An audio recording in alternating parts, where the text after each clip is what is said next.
you're growing up in Maine. What was your childhood like? What did you do? Oh, so I lived like on the end of a road that was like a dead end road, and it was me, my cousin, and then our grandparents.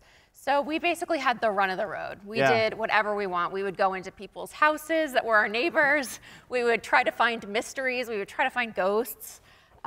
This sounds like a murder mystery all by itself, actually. Yeah. Did you ever kill anybody? You know, I'm not. This is going on TV, right? Well, I hope so. We'll find out. It depends on what happens to me after we're done with this interview. Yeah, so I feel like my childhood was very much like spent outside and very creative and, you know, playing and imaginative. And yeah, it was just a very special time. What's your ideal story you haven't covered that you just want to chase? Do you have one that you're waiting to find the right time to go after? I have a whole spreadsheet of them. Really? Yes. Wow. So you're into lists too? Yes. That's amazing. Very much. Wow. Yeah, well, I'll just be like stumbling. I'll stumble on something when I'm looking for something else, and I'll be like, I haven't heard of this before. What is this case? And then people also send me stuff too, and families will reach out and ask us to cover their story.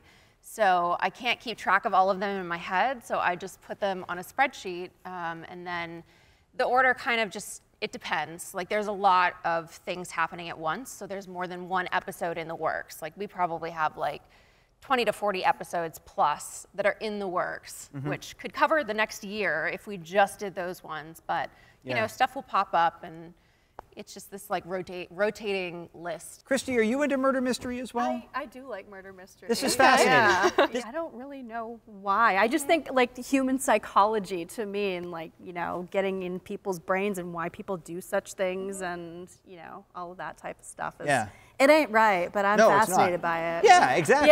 Yeah. And you've mentioned acting. Are you still acting as well?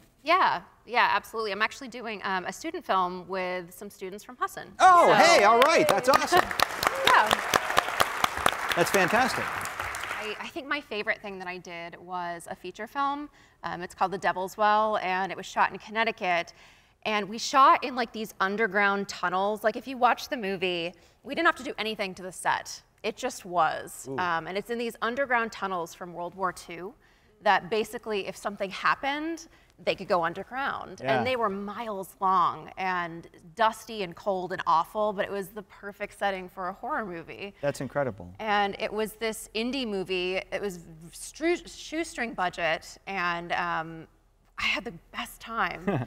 It was so much fun. And it's not like, you know, Oscar winning or anything, but I think it's an enjoyable film, and I had a great experience working on it. That's so cool. I just this week saw a video on, I think it was promoted by a radio station. There are tunnels like that under Bangor. Really? I saw something Did you see that about that too. I didn't read into it, but I did see something about it. Yeah.